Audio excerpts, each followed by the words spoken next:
நிலத்துக்கு என்ன பண்ணுவேன்? அரசு இடம் 21 லட்சம் ஏக்கரை நான் விளைநிலங்களாக உருவாக்கப் போகிறேன் என்று முன்னாள் முதல்வர் அம்மையார் ஜெயலலிதா சட்டசபையில் பேசியதற்கு 21 லட்சம் ஏக்கர் விளைநிலத்தை உருவாக்க அரசு இடம் இருக்கு.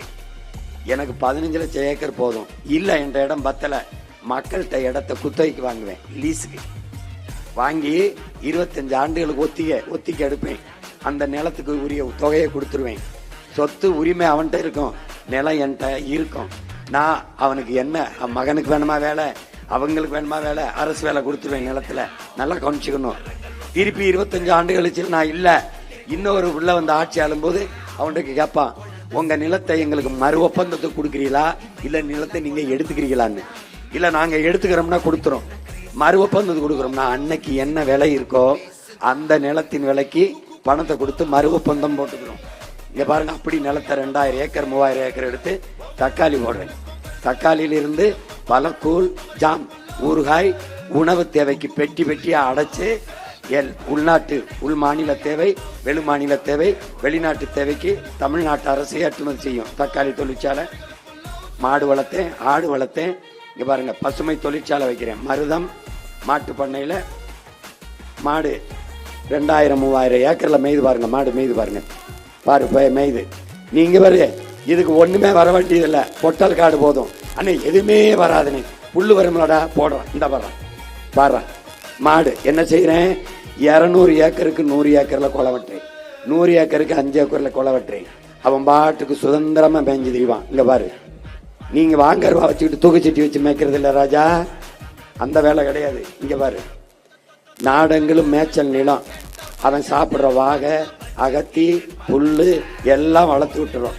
இந்த பாரு மரம் சாப்பிடுது பாரு, மேயுது பாரு, மேயும் காட்டு பார்த்துக்கிட்டே எப்படி பாரு போகுது. இது எதுக்கு?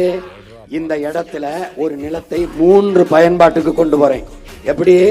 மாடு கீழே மேய்ஞ்சுக்கிட்டு இருக்கு, மேல காற்றாடிய போட்டுறேன், காற்றால மின்சாரம். நல்லா கவனிச்சுக்கணும், நல்லா கவனிக்கணும்பா. காற்றாலை, இந்த காற்றாலையிலிருந்து மின்சாரம் எடுத்துக்கிறேன். கீழே மாடு மேயறான், அவனுக்கு எந்த தொல்லையும் இல்லை. மாடு மேயிற இடத்துல மாடு இவ்வளவு உயரம் இருந்ததுன்னா அதுக்கு மேல ஒரு 6 அடிக்கு சூரிய ஒளியில மின் தகடை போட்டுறேன். இந்த போட்டிருக்கேன் பாரு, பாரு என்னை பாரு, நல்லா கவனி பாரு. எதுவும் கதை இல்லை, உண்மை. இந்த பாரு, சூரிய ஒளிக்கு கீழே ஆடு, மாடு, கோழி எல்லாம் மேய்ஞ்சுக்கிட்டு இருக்கான். அப்போ அந்த இடத்துல என்ன பண்றோம்? மின்சாரம் தயாரிச்சுக்கிறோம், மாடும் வளர்த்துக்கிறோம். சூரிய ஒளி காற்றாலை மின்சாரத்துல சூரியனுக்கு சுற்றுச்சூழலுக்கு எந்த கேடும் கிடையாது. அணுகுல வெடிச்சது, அனல் மின்சாரத்துல சாம்பல் புகை வந்தது எதுவும் கிடையாது, உலர் சாம்பல் வந்தது எதுவும் கிடையாது.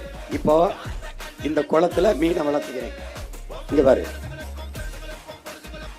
பாத்துக்க, மாடு மேய்து, மாடு போய் சத்தா நீங்க தங்குற இடங்களுக்கு இப்படி குடிசை போட்டுறேன், கூரை போட்டுறேன், கூரை மேல சூரிய தகடை போட்டுறேன்.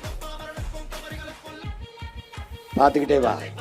அந்த இடத்துல கால்நடைக்கு மருத்துவம் பண்ண அரசு மருத்துவமனை, கால்நடை மருத்துவர்களுக்கு அரசு கால்நடை மருத்துவமனை கட்டி அந்த பண்ணையிலே வாழ்றதுக்கு அவங்களுக்கு வீடு கட்டி கொடுத்துறேன். நல்லா கவனிச்சுக்க, எத்தனை பேருக்கு வேலை வருதுன்னு பாரு, கொஞ்சம் யோசிச்சு பாரு. உன் நாட்டை இப்படி கற்பனை பண்ணி பாரு, உன் மகன் ஆட்சியில் எப்படி இருக்கு பாரு, கொஞ்சம் பாரு, நாட்டை பாரு. பால் பண்ணை பார்த்துக்க, பால் உற்பத்தி, பால் பொருள்ல இருந்து வெறும் பால்னா பால் இல்லை, பால் இருந்து மோர், பால் இருந்து தயிர், பால் இருந்து நெய், பால் இருந்து வெண்ணெய், பால் இருந்து பால்கோவா, பாலாடை கட்டி, எத்தனை தொழிற்சாலை பார்த்துக்க.